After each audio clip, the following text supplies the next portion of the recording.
네, 그러면 시작하도록 하겠습니다. 우선 이제 저희 로컬 체인의 목표를 말씀드리고자 하는데요. 그에 앞서서 블록체인 기술의 현재에 대해서 먼저 짚고 넘어가고 싶습니다. 블록체인 기술이라는 것이 다들 이제 많이 들어보셨겠지만 데이터를 모두가 공유하도록 해서 서버가 없이, 그러니까 탈중앙화된 방법으로 모두가 공유하도록 하고 해시 및 서명으로 서로 위변조를 못하도록 감시하는 체제를 데이터에 구축을 해서 위변조가 불가능하도록 한 기술입니다. 다만 여기서 이제 서버가 없이 모두 공유하도록 하다 보니 현실적으로 보면 여러 가지 이제 좀 장애 요인들이 있는데요. 우선 이제 저희 로커스 체인 토큰도 이더리움의 ERC20으로 구현되어 있기 때문에 그 바탕이 된 이더리움에 대비해서 말씀을 드리면요. 현재 일단 속도가 이더리움 같은 경우에 트랜잭션 하나를 처리하는데 이제 적절한 피해를 지불할 때 기준으로 한 10분 정도가 걸리고 있습니다.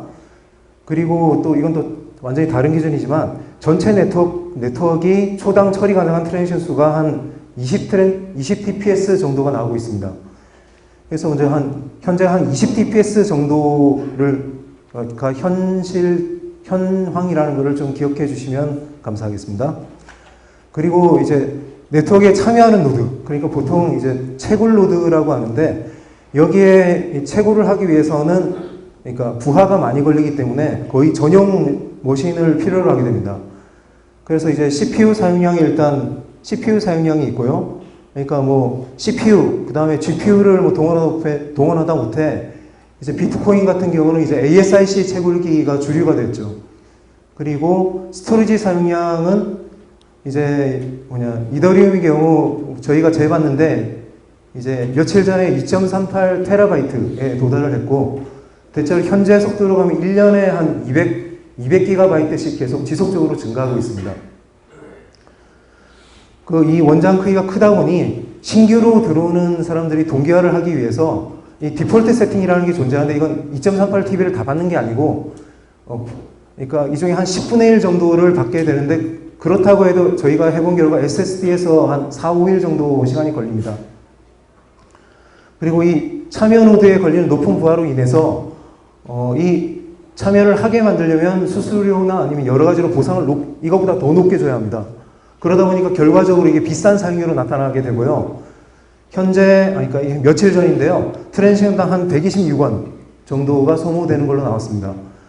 이 말이 의미하는 것은 이를테면 한 트랜잭션 어떤 금액을 송금하든 126원 정도가 들어가니까 이거보다 더 낮은 금액을 송금하는 데는 이더리움을 쓸 수가 없다라는 말이 되는 거죠.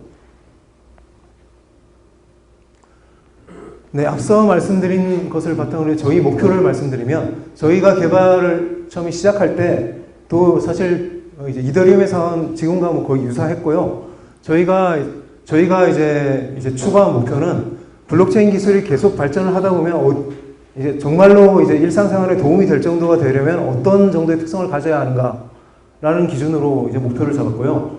저희 목표는 따라서 일상생활에서 실사용이 가능한 암호화폐입니다. 그래서 1차적인 목표입니다.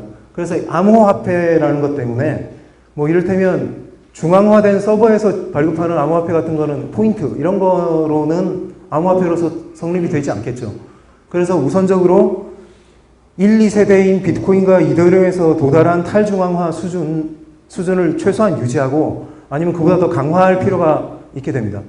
그리고 그러면서도 처리 속도는 두 가지 측면으로 말씀드릴 수가 있는데요. 우선 트랜잭션 하나를 발송해서 이게 네트워크에 처리가 되는 시간이 그러니까 일상생활에 이제 뭐 물건 구매 같은 데서 사용하려면 한 수초 내에 끝나야 된다라고 생각을 하고 있고요. 그리고 단위 시간당 전체 네트워크에 처리해야 되는 트랜잭션은 보통 이제 비자 카드의 처리 속도를 많이 예로 들고 있습니다. 4K, 그러니까 4000 TPS, 초당 4000 트랜잭션 정도를 처리해야 그러니까 일상생활에서 쓰는데 문제가 없는 수준이 될 것이다 라고 저희가 일단 기준을 삼고 있고요. 이는 아까 이더리움의 현재 속도에 비해서 한 200배 정도입니다. 그러면서도 이제 탈중앙화 유지 및 강화가 되려면 참가하는 노드에 대한 시스템 요구량이 현재보다 현격하게 감소해야 된다고 생각을 하고 있고요. 저희의 목표는 그러니까 일반적인 데스크탑 컴퓨터에서 현재 사람들이 쓰고 있는 데스크탑 컴퓨터에서 백그라운드 프로세스로 저희 노드를 띄우고 다른 작업을 해도 무리가 없는 정도를 목표로 삼고 있습니다. 그렇게 그 정도로 이제 쉽게 노드를 돌릴 수 있게 된다면, 그러니까 노드 운영 비용이 줄어들게 되니까 사용료를 낮출 수가 있습니다. 사용료가 줄어들게 되면 보다 더 적은 금액의 결제에도 사용을 할 수 있어서 더 많이 쓰일 수 있게 되겠죠. 그리고 또 한 가지 짚고 넘어가지 않을 수 없는 것이 앞으로 이제 수십 년 내에 이제 양자 컴퓨팅이 현실화된다라고들 얘기를 하고 있고, 양자 컴퓨터가 도착을 하게 되면 현재 존재하는 많은 암호 체계들이 이제 무용지물이 된다라고 얘기를 하고 있습니다.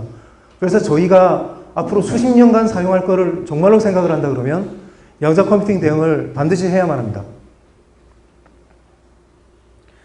이 목표들을 저희가 어떻게 달성했는지 차례차례 말씀드리겠습니다. 먼저 원장 구조에 대해 설명드리겠습니다. 이 원장 구조는 그러니까 이른바 이제 블록체인이라고들 얘기를 많이 합니다. 그런데 사실 이 블록체인은 이 전체를 지칭한 정확한 용어는 아니고요. 보다 이제 정확한 용어로는 이제 분산 원장 기술, 그러니까 디스트리뷰티드 레저 테크놀로지, 보통 DLT라고 하는데 이 DLT가 보다 정확한 용어이긴 합니다. 다만 블록체인이라는 이름이 이제 그 DLT 전체를 대표하는 용어처럼 쓰이기 때문에 저희도 혼동의 여지가 없는 한도 내에서는 다 블록체인이라는 용어를 이후로도 사용하도록 하겠습니다. 다만 이 DLT 기술에는 블록체인만 좁은 의미의 블록체인만 존재하는 건 아니고 DAG도 있습니다.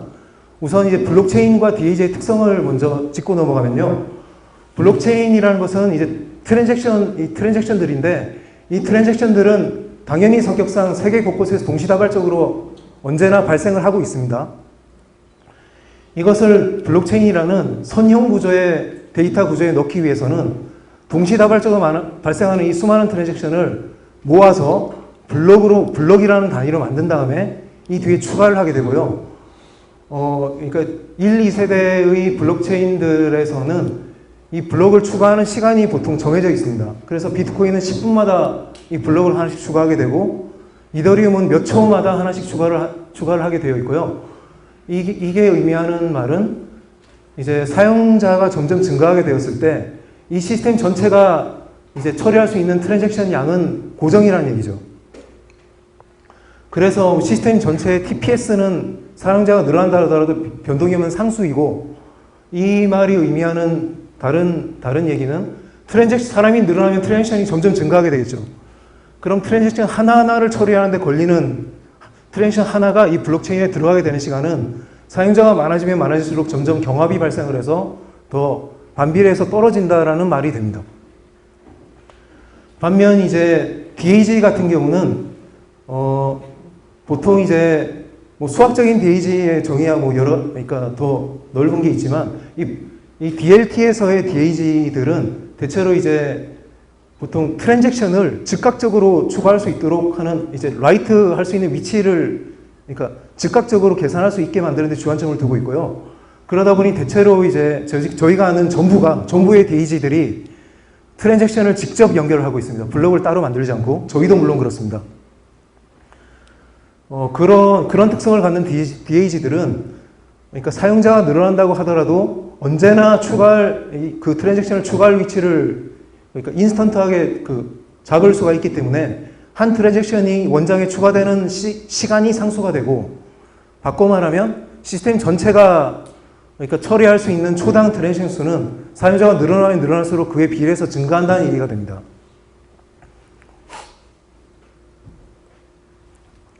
저희의 로컬체인은 그러한 바람직한 특성 때문에 고속성을 추구함으로 DAG를 채택을 했고요.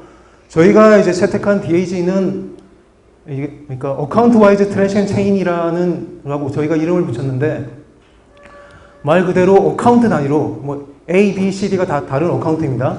어카운트 단위로 자기신 연관된 트랜잭션을 자기 자신의 체인에 자기 자신의 비밀키로 서명을 해서 추가를 하는 방식의 DAG입니다.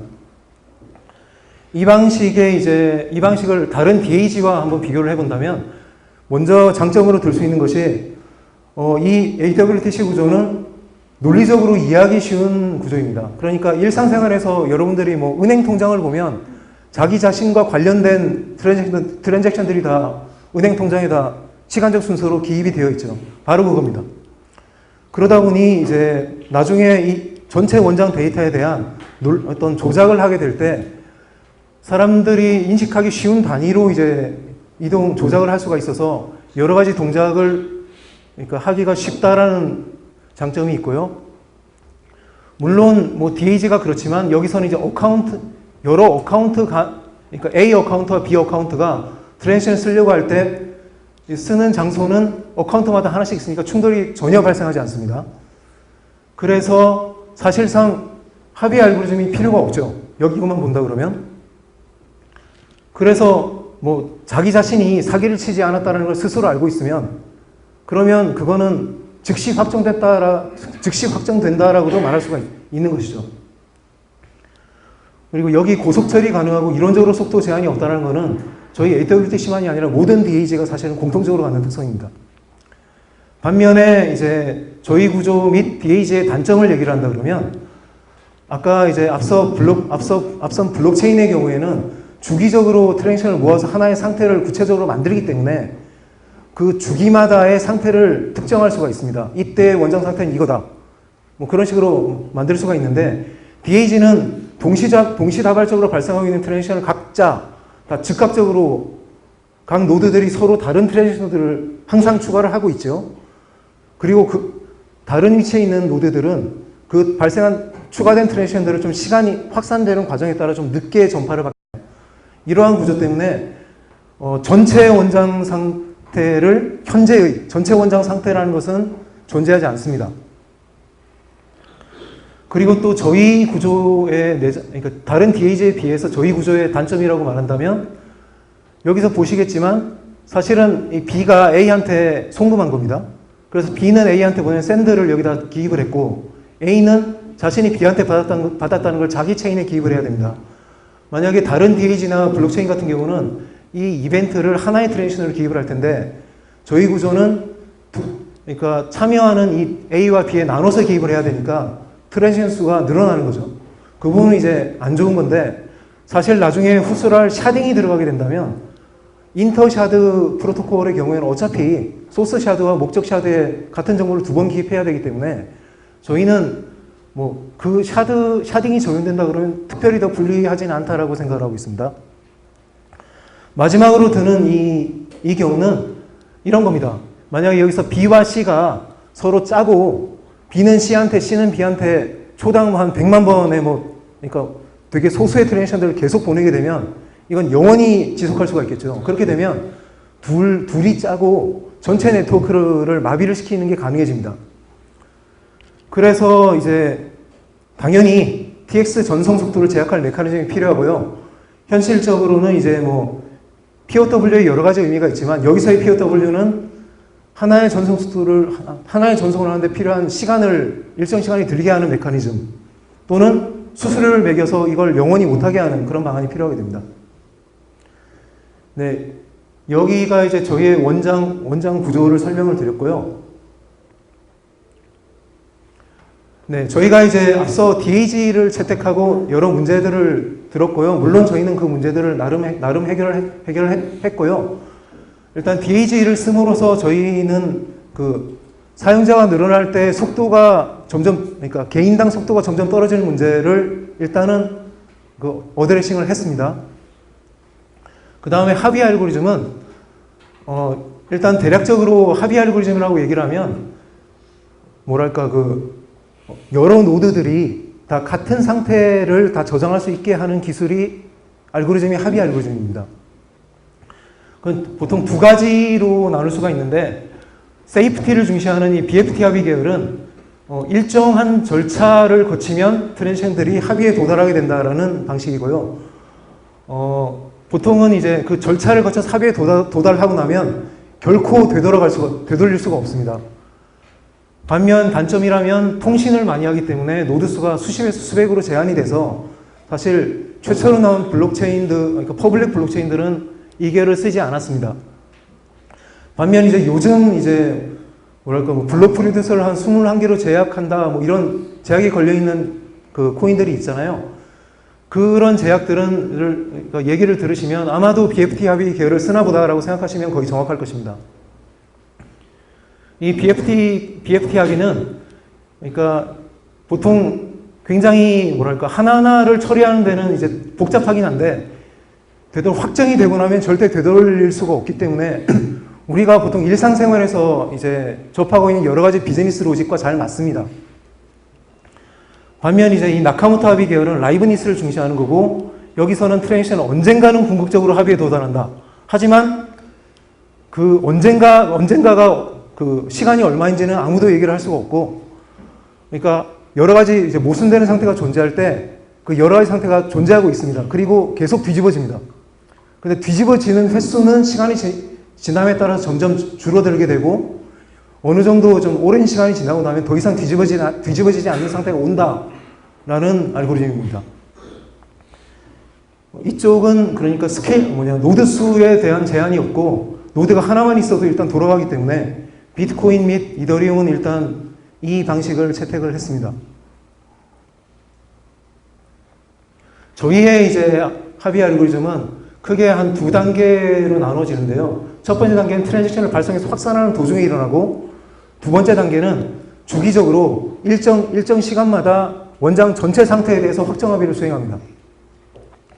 우선 첫 번째 단계에서는 트랜지션을 발송하게 되면 네트워크의 가십으로 P2P로 확산이 되게 되는데 이때 만약에 더블 스팬딩 같은 게 고의적으로 있었다면 네트워크에 어디선가 충돌을 감지하게 되고 그게 전파가 되게 됩니다. 만약에 저희 원장 구조상 충돌하는 트랜잭션은 동일한 키로 사인을 해야 되기 때문에 그 키로 그러니까 일정 시간이 그러니까 충돌이 감지되지 않은 시간이 일정 시간이 지나버리면 이후에 발생하기는 거의 어렵게 되고요. 그래서 한 10초 정도 충돌이 발생하지 않았다면 거의 확정이라고 볼 수가 있습니다. 그리고 충돌이 디텍트가 됐다면 이제 위임 지분에 따른 투표로 그러니까 아까 얘기했던 나카모토 합의 방식으로 계속 뒤집어지면서 그냥 좀 더 많은 쪽으로 몰아주게 되는데 여기서는 뭐 오랜 시간이 지나야만 합의가 되겠지만 저희는 한 단계가 더 있기 때문에 충돌이 발생했다 하더라도 그동안의 전체 상태에 대한 확정 합의가 통과가 되게 되면 확정된 지점으로 거기서 끝이 납니다. 그리고 정해진 어떤 일정 절차를 거쳐서 합의가 되돌릴 수 없는 지점에 도달을 하는 것이 이후에 저희 설명드릴 프루닝과 샤딩을 위해서는 반드시 필요한 부분입니다. 저희가 이제 DAG 원장 구조에 대해서 이런 확정 합의를 시도한 거는 실질적으로 저희가 처음이었기 때문에 전례가 없어서 저희는 여태까지 아무도 해결하지 않은 문제를 해결했어야만 됐고 그 대표적인 것이 DAG는 병렬 처리라서 현재 상태라는 거가 없습니다. 그런데 뭔가에 대해서 합의할 수 있는 정보를 가지고 합의를 해야 되기 때문에 저희는 약간의 과거 상태에 대해서 합의를 시도를 합니다. 대체로 대략 한 1분 정도? 그러니까 충돌이 발생했다 하더라도 이쪽에서 어느 정도 대다수가 한쪽으로 몰리는 정도 상태, 100%는 아니지만 한 70% 이상은 한쪽으로 몰렸을 거다라고 생각하는 정도로 잡은 시간이고요. 그 정도의 상태에 대해서 합의를 시도하고, 또 중요한 특징은, 그러니까 약간 과거에 대해서 합의를 시도하고 현재 상태에 대해서 트랜지션 추가를 막지 않기 때문에 앞서 말씀드렸던 DAG의 바람직한 특성들과 간섭하지 않습니다. 그래서 블록체인들의 경우에는 이 합의 알고리즘이 전체 속도를 저하하는 팩터가 되지만 저희는 이 합의 알고리즘은 전체 속도의 보틀렉이 아닙니다.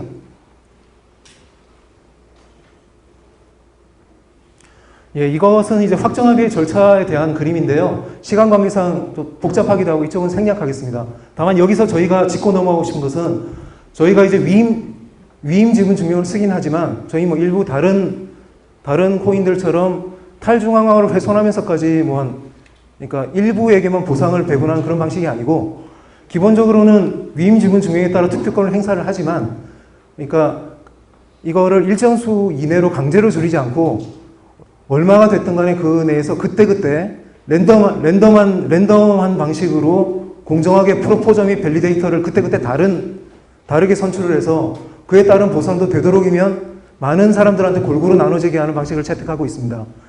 그래서 그러니까 1, 2세대에 비해서 뭐 일단 최소한 탈중앙화가 훼손되지는 않았다라고 생각을 하고 있습니다. 더 낮게 만드는 데에 대해서는 이제 이후에 프루닝과 샤딩을 거쳐서 이제 설명이 될 거라고 생각을 합니다.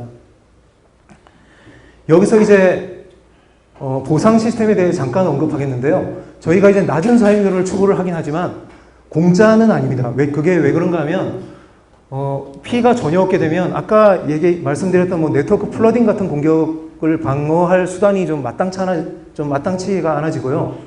또 기본적으로 네트워크의 안정성이 보장이 되려면 많은 노드들이 컴퓨터를 켜놔야 됩니다.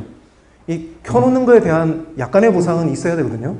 그러니까 네트워크의 안정성 측면에서 바람직한 그런 행동을 유도를 하고 그러기 위해서는 보상이 약간은 필요하고 그러다 보니 약간의 피는 필요하게 됩니다.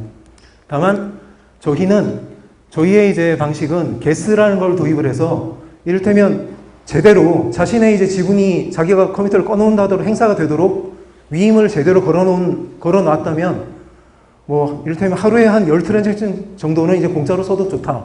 뭐 이런 장치를 마련해놨고요.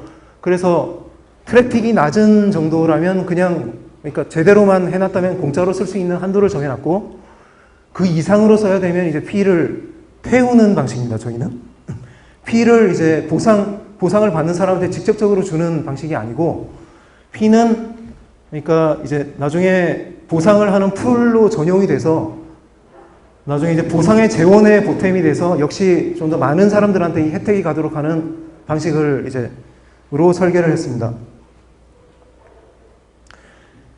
네, 다음에 프루닝인데 프루닝은 간단하게 말씀드리면 오래된 데이터를 삭제해서 지우는 걸 가지치기죠. 지우는 걸 의미하고요. 먼저 이 당위성을 설명을 드리면 아까 이더리움에 대해서 말씀을 드렸을 때 20bps고 1년에 한 250GB 정도의 원장 데이터가 추가된다라고 말씀드렸다는 것을 상기하시기 바랍니다. 그런데 이게 고속 네트워크가 되면 4000tps가 되면 그거 200배가 되겠죠. 그래서 그러니까 연간 수백 기가바이트만큼 데이터가 늘어나는 것이 이제는 하루에 여기서 이제 한 트랜잭션 0.5kB라면 하루에 172.8기가바이트가 증가하게 됩니다. 이것을 감당하기는 사실 일반 유저들 입장에서는 쉽지 않을 겁니다. 그래서 저희가 정말로 이제 탈중앙화를 생각을 한다 그러면 이 문제를 어떻게든 이제 해결을 해야 되는 거고, 저희가 저희가 먼저 맞닥뜨렸습니다. 그래서 원래는 이제 샤딩으로 해결을 할 생각이었는데 저희가 그 기술을 이제 검토를 하다 보니 그거보다 이제 또 다른 좋은 방안이 하나 있어서 이 부분을 먼저 이제 개발을 하게 됐고요. 이 프루닝은 이걸 만약에 적용을 했을 때 이점을 먼저 검토를 해보면 스토리지 사용량이 하루에 150기가씩 증가하던 것이 이를테면 하루에 데이터를 남기고 그 이후를 다 지우는 게 가능하다면 그러니까 고정 150기가바이트 정도의 그 다음에 약간의 이제 히스토리 유지용 데이터들이 앞선 이거에 비하면 무시할 만한 양이죠. 그 정도로 이제 풀로 채굴을 하면서 이 정도로 줄어들게 되는 거죠. 당연히 기존의 저속 블록체인에서는 뭐 스토리지는 싸니까 네트워크나 다른 비용에 비해서 별로 이슈화가 되지 않았지만 정말로 고속을 추구하다 보면 이 문제가 이제 중요해집니다. 이제 프루닝을 하게 되면 이제 해결해야 되는 문제는 당연히 오래된 데이터를 지우게 되면 현재 데이터의 안정성은 원래 이제 오래된 데이터에도 계속 해시로 연결된다라는 걸로 안정성을 확보하고 있었는데 그 증거가 없어지면 당연히 약화되겠죠. 저희가 BFT 합의를 이제 하기 때문에 합의에 도달을 하면 그 이전 상태로 돌아가는 건 불가능해집니다. 따라서 BFT 합의가 되고 나면 저희는 이제 이전 정보가 만약에 없다 하더라도 그 이후의 합의의 안정성에 영향을 끼치지 않기 때문에 저희는 이거를 회피할 수 있다고 생각을 하고 있고요. 물론 오래된 데이터를 지우면 그 데이터가 없어지기 때문에 문제가 생기죠. 그 데이터를 보고 싶으면 누군가는 저장을 해야 됩니다. 다만 이제 저희가 얘기하고자 하는 것은 모든 노드가 다 저장할 필요는 없다라는 것이고, 모든 노드가 기존에 이제 데이터를 저장함으로써 얻었던 것은 그 데이터를 검증할 수 있다라는 펑션인데, 그 펑션은 다행히 이 과거 데이터를 다 가지고 있지 않은 상태에서도 동일한 정도의 안정성을 제공할 수 있는 방법이 존재하고요. 저희는 그 방식을 써서 저희 방식을 이제 Verifiable Pruning이라고 일단 명명했고, 이 부분은 꽤나 중요한 공헌이라고 저희가 생각을 해서 향후 여러 군데서 이제 발표를 하려고 생각을 하고 있습니다.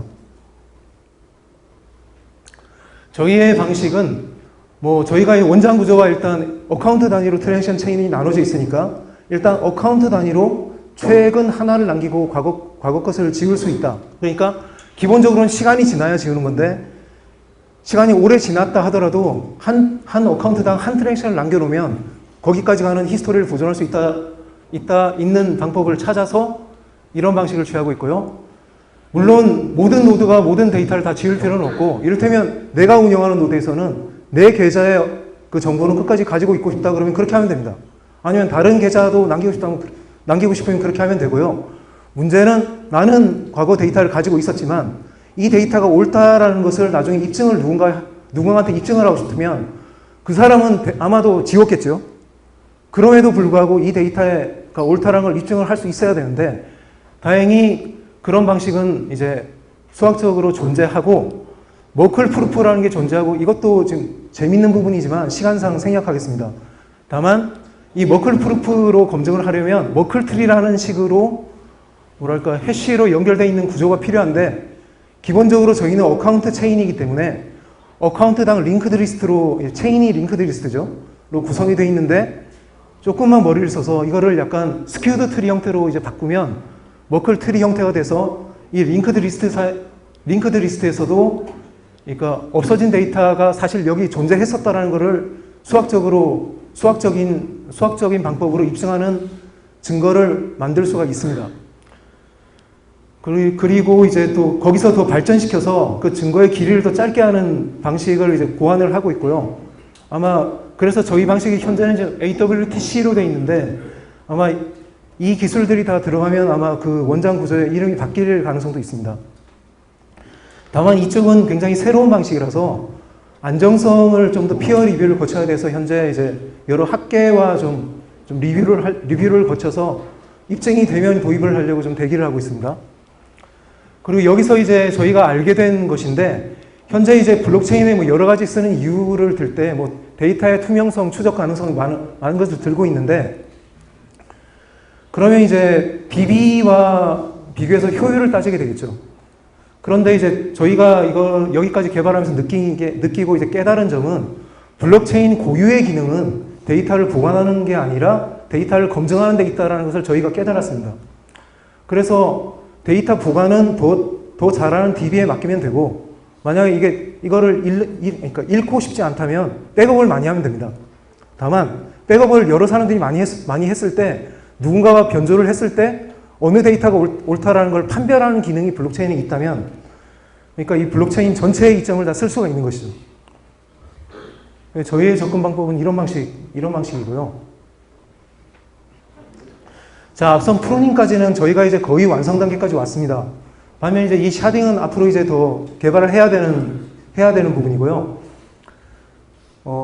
일단 먼저 이제 샤딩에 대한 당위성을 먼저 설명을 드리면, 아까 이제 저희가 이제 속도는 이제 DAG와 합의 알고리즘에서 속도와 스케일러빌리티 부분은 이제 처리를 했고, 그 다음에 원장 사이즈 문제, 고속으로 인해서 발생하는 원장 사이즈 문제에 대해서는 프루닝으로 1차적으로 대응을 했습니다. 반면 이 네트워크 사용량 문제가 있는데, 이 네트워크 사용량은 아까 이제 4KTPS의 0.5KB 트랜잭션당 그쪽으로 계산을 해보면 초당 2MB의 트래픽이라고 간단하게 계산이 되고요. 현재 일반적으로 가정에 들어오는 이제 인터넷선이 한 10MB 정도는, 초당 10MB 정도는 되기 때문에 그냥 별 문제 없군이라고 생각할 수 있지만, 이 네트워크의 구조가 P2P이기 때문에 가시 프로토콜상 노드가 받은 것을 다른 피어들한테 일정량, 그러니까 리피트해서 전파를 하지 않으면 네트워크가 돌아가지 않고, 그로 인해서 뻥튀기가 발생을 해서 한 10배 정도의 양이 됩니다. 그렇게 되면 안 되죠. 그리고 이게 10메가, 초당 10메가로 된다 하더라도 그럼 네트워크 전체를 다 항상 차지하고 있다는 말이 되잖아요. 그러면 이제 저희의 원래 목표인 노드 운영에 별로 부담이 없는 데는 못 미치니까, 이 문제를 해결하려면 어쩔 수 없이 초당 처리량을, 아니, 한 노드당 초당 처리량을 줄여야 되는데, 그걸 줄이는 기술이 샤딩입니다. 샤딩은, 그러니까 어떤, 샤드는 일종의 부분을 의미를 하고요. 이 네트워크 전체 데이터를 샤드별로 쪼개서, 한 샤드 내에 있는 노드는 그 쪼개진 데이터만 가지고 있고, 나머지 데이터는 가지고 있지 않으면서도 이런 동작을 다 수행할 수 있게 만드는 게 샤딩이라고 얘기를 하고 있고요. 일단 이제 이점을 얘기를 해보면, 먼저 이제 저희는 이제 샤딩 도입의 주 요인이 네트워크 사용량 감소고요. 당연히 샤드 수가 n개로 늘어나게 되면 네트워크 사용량이 노드당 20MB에서 n등분으로 줄어들겠죠. 스토리지 사용량도 하루의 데이터를 한 노드가 저장한다 그랬을 때 150GB였는데 그것도 n등분으로 줄어들 것입니다. 그래서 저희가 샤딩을 적용한다 그러면 전체 네트워크가 4km TPS가 나오는 상황에서도 노드당 한 1GB에서 10GB 네, 그러니까 한 A급 게임 하나를 인스톨하는 정도? A급 게임이 보통 요즘 한 20GB 정도라고 알고 있고요. 저희가 계속 게임 쪽에 있다 보니까 네, 게임을 예로 들었습니다. 한 그 정도 안으로 떨어진다면 실용 단계가 아닐까라고 저희는 생각을 하고 있습니다. 그리고 또 부수적인 효과로 네트워크 전체 TPS도 1샤드당 TPS 곱하기 n으로 증가를 하겠지만, 예, 그리고 많은 블록체인들이 샤딩을 얘기하고 있고, 대체로 그쪽에서 샤딩을 도입하는 목적을 보면, 주 목적은 이제 네트워크 전체 TPS를 증가하겠다는 게 주 목적이 됩니다. 왜냐하면 블록체인은, 그러니까 한 체인 하나당 TPS가 상수기 때문에 체인을 여러 개로 늘리면 전체가 올라갈 것이기 때문이고, 다만 저희는 그 부분은 앞서 DAG에서 끝이 났습니다. 그래서 저희가 이제 샤딩을 도입하고자 하는 이유는 다른 블록체인들이 샤딩을 얘기하는 것과는 다르다라는 것을 먼저 말씀드리고 싶고요.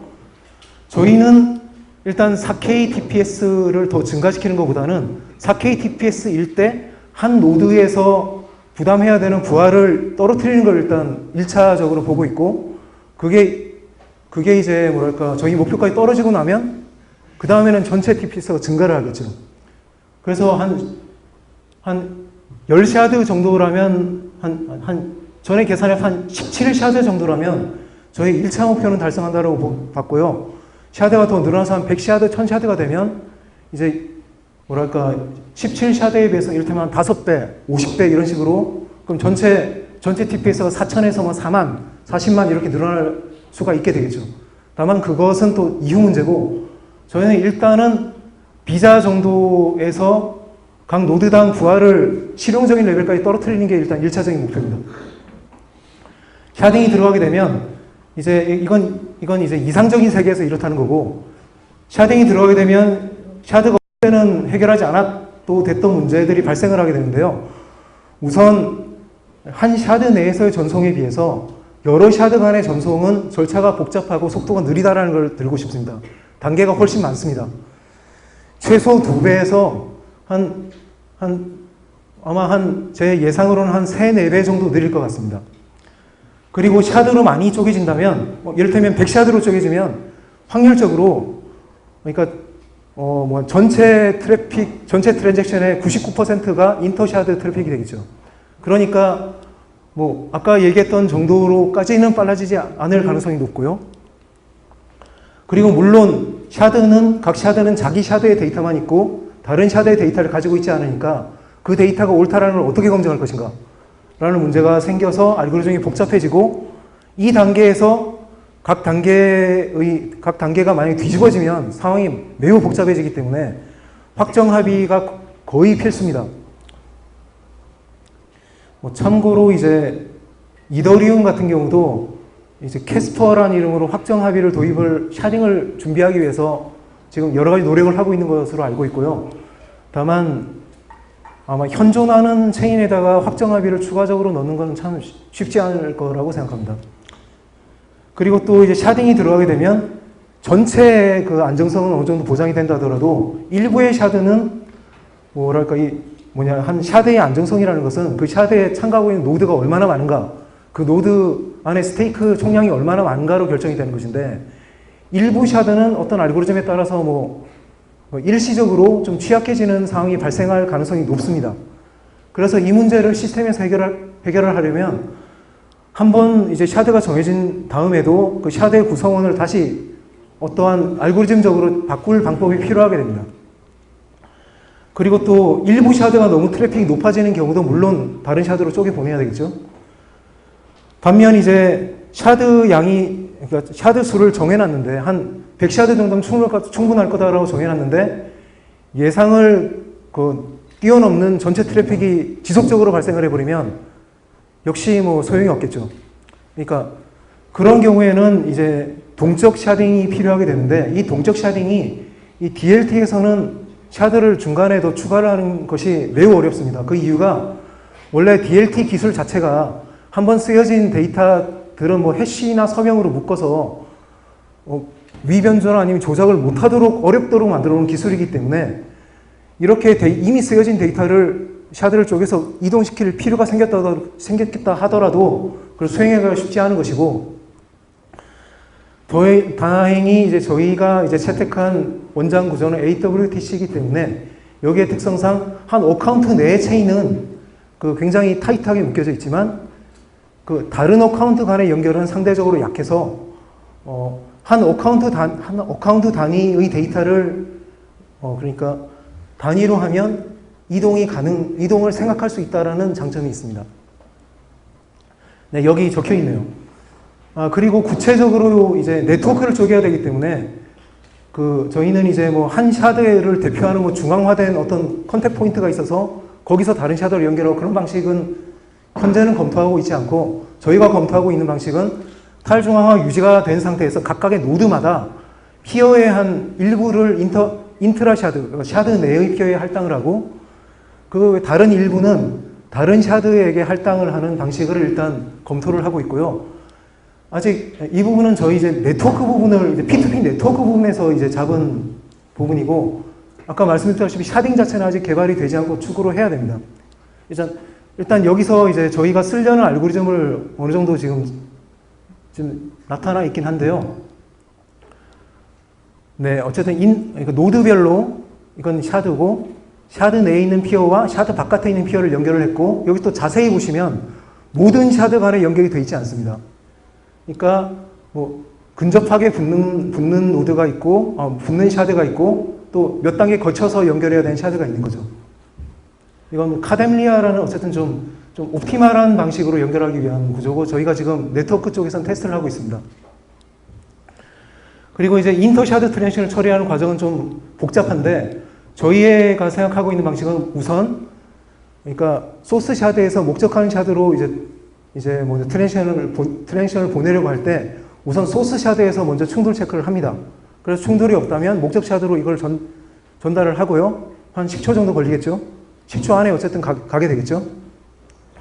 그 다음에 한 1분, 2분 정도 지나서 그 부분이 라운드 BFT로 확정이 되면, 더 이상 되돌릴 수 없다는 게 확정이 되면 그걸로 인한 이제 프루프를 붙여서 이제 소스 샤드에서 다시 전달을 하거나, 아니면 목적 샤드에서 이 라운드 BFT 확정됐다는 소식을 듣고 그 데이터를 요청해서 이게 확정을 시켜서 집어넣는 방식을 채택하려고 하고 있습니다.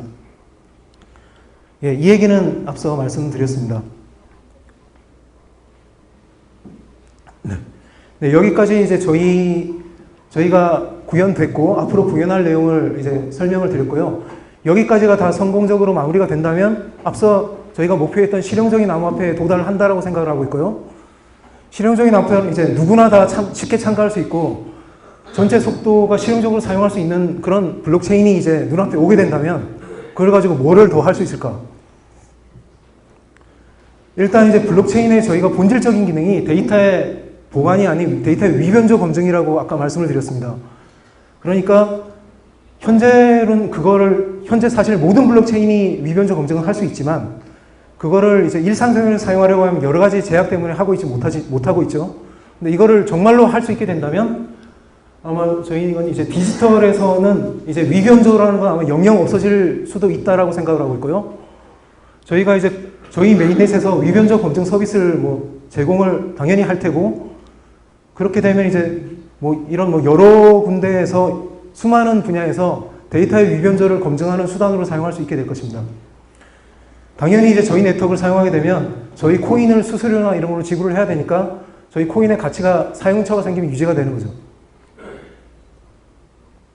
그리고 또 이제 저희 네트워크 위에서 이런 국가화폐, 지역화폐, 이거는 뭐 처음에는 이제 저희 로커 체인을 바로 쓰게 하자라는 생각이었는데 기술적으로 이게 가능하다 하더라도 저희가 이제 영업을 해본 이거를 국가화폐라면 기본적으로는 발행권이나 이런 것들을 다 컨트롤을 하고 싶어 하더라고요. 그래서 저희 화폐를 바로 쓸 것 같지는 않고 그래서 이제 토큰을 저희가 이제 발급하는 기능을 만들어서 토큰을 사용하게 해도 저희 네트워크 위에 돌아가니까 역시 로컬 체인 코인을 수수료로 이제 내야 되고 그렇다면 역시 로컬 체인 코인의 사용처가 생겨서 가치가 유지가 되는 것이죠. 저는 이런 용도로 쓸 수 있을 거라고 생각을 하고 있습니다. 블록체인의 미래나 앞으로 어떻게 될 것인가에 대해 뭐 갑론을박이 많이 있는 걸로 많이 있습니다. 저도 처음에 이제 이 업계에 들어오기 전에는 비트코인과 이더리움의 기술을 봤을 때는 이거는 지속될 수 없을 것 같아. 제가 처음에 봤을 때는 원장 크기를 봤었는데요. 뭐 그런 생각을 했었지만 이제 들어오면서 좀 리서치를 하면서 생각이 바뀌었고요. 기술자로서 말씀을 드리면 뭐 좋든 나쁘든 우리가 원하든 원하지 않든 간에 기술이 유용하다면 일단 등장한 기술은 사라지지 않습니다. 유용성이 없어질 때까지는 항상 존재를 하게 되고 그리고 저희가 작년에 이걸 시작을 할 때는 블록체인이 도달해야 될 목표점을 보고 얘기를 하는 사람들이 별로 없었는데 그동안 이제 올해나 작년 말에 들어오면서는 이제 좀 보이고 있습니다. 이를테면 저희가 처음에 얘기했던 이제 원장 사이즈는 어떻게 할 거냐, 정말 속도가 빨라지면 이건 어떻게 처리해야 되느냐 라든지 그러니까 각 노드의 안정성이나 샤드를 했을 때 일부 샤드가 약해지는 걸 어떻게 할 거냐. 뭐 이런 이제 정말로 이제 목표를 시야에 두고 쓰는 글이라고 보이는 것들이 속속들이 등장을 하고 있고요. 이거를 보면 제 예측으로는 저희가 아니더라도 앞으로 한 2, 3년 정도 아니면 저희의 목표에 누군가는 도달할 거라고 예상을 하고 있고요.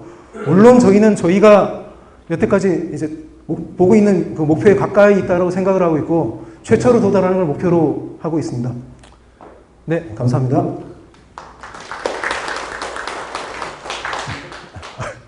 네, 죄송합니다. 그리고 아까 양자내성에 대해서 잠깐 언급하겠는데요. 저희는 이제 양자내성 체계에 대해서도 어느 정도 생각을 했고 좀 리서치를 좀 했습니다. 양자 컴퓨터가 도달하게 되면 현재 주류로 사용하고 있는 많은 이제 서명 알고리즘이 다 깨진다라고 얘기를 하고 있습니다. 그래서 뭐 앞으로 수십 년 안에 다가올 거라고 보고 있지만 이미 전 세계 수많은 암호학자들이 양자 컴퓨터가 더 깨기 어려운 암호 체계를 많이 연구를 이미 했고, 그러니까 선택해서 쓸 수 있는 게 사실 제법 있습니다. 그런데 왜 우리는 아직 그걸 다 안 쓰고 있을까요? 그 이유가 이제 뭐 효율이 안 좋기 때문입니다.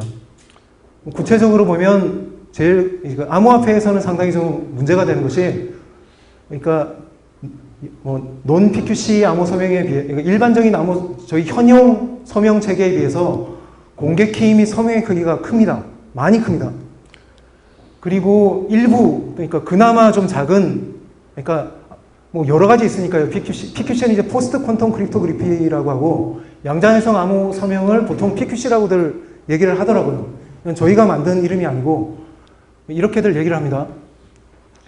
그러니까 PQC 방안이 많기 때문에 어떤 것은 굉장히 빠르지만 빠른 것들은 또 서명 크기나 아니면 이 공개 키 크기가 뭐 메가바이트에 다다르는 것도 있고, 만약에 좀 키가 작은 거는 대체로 좀 느린 편입니다.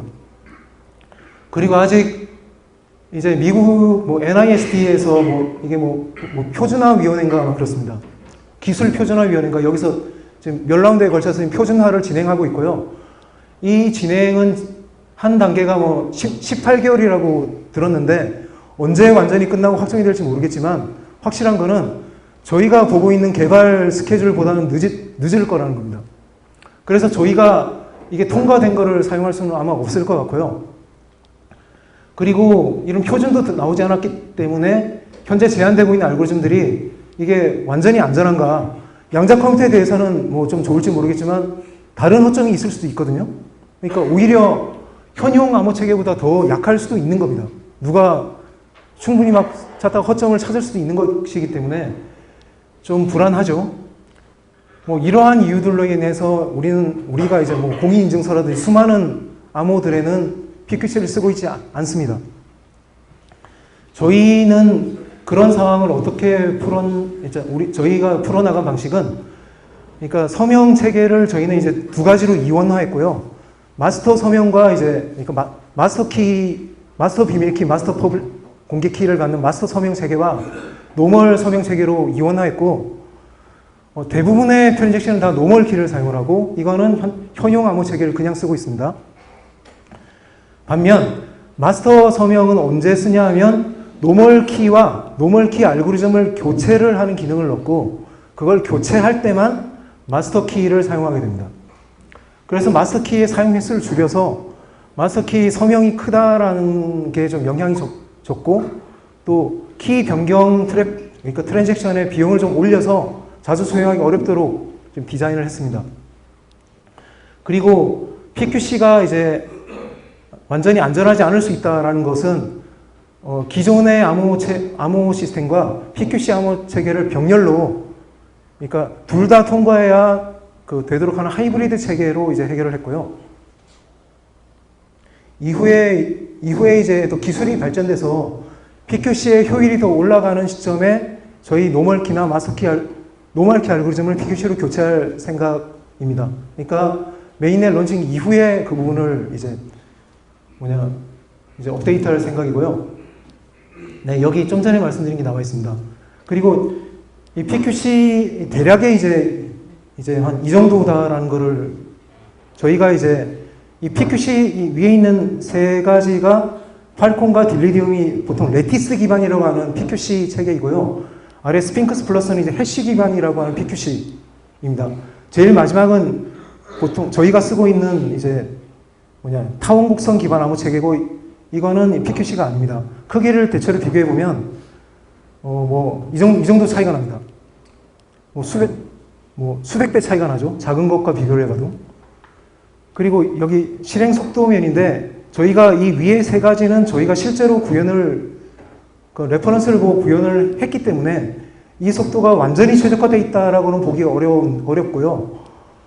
그래도 최적화된 거에 비해서 한 두세 배 정도 차이가 나지 않을까, 맥스 그 정도로 보고 있고요. 이 아래에 있는 이 부분은 많이 쓰고 있는 코드를 쓴 거라서 이건 실제 속도입니다. 그래도 대체로 이제 스케일은 알 수 있을 거라고 생각을 합니다. 그리고 여기다 이제 준비는 못했지만 또 이제 양자 컴퓨터에 의해서 또 약해지는 부분이 하나가 더 있는데, 보통 그러니까 이 모든 이 암호화폐는, 블록체인은 다 해시라는 기술에 기반을 두고 있는데, 이 해시 함수를 이제 깨는 난이도가 양자 컴퓨터는 일반 컴퓨터의 2제곱배의 효율로 그걸 풀 수가 있습니다. 2제곱배라는 것은 사실 현실적으로 키 사이즈를 2배로 늘리면 해결되는 문제긴 한데, 딱 한 군데 해결이 안 되는 문제가 있는 것이 POW라는 기존에 쓰고 있는, 그러니까 작업 증명이라는 시스템은 그냥 완전히 풀기 어렵게 만드는 게 아니라 한 적당한 난이도의 시간이 걸리면 풀 수 있도록 해시를 디자인해야 되는데, 그것은 이제 양자 컴퓨터와 일반 컴퓨터의 성능 차이가 너무 크기 때문에 일반 컴퓨터에 맞추면 양자 컴퓨터가 너무 쉽게 풀 수 있게 되고, 양자 컴퓨터에 맞추면 일반 컴퓨터가 전혀 풀 수 없게 돼서 POW라는 시스템은 양자 컴퓨터가 등장하면 거의 사용이 어렵게 됩니다. 물론 저희는 POW는 사용하고 있지 않습니다. 네, 이걸로 제 얘기를 마치고자 합니다. 감사합니다.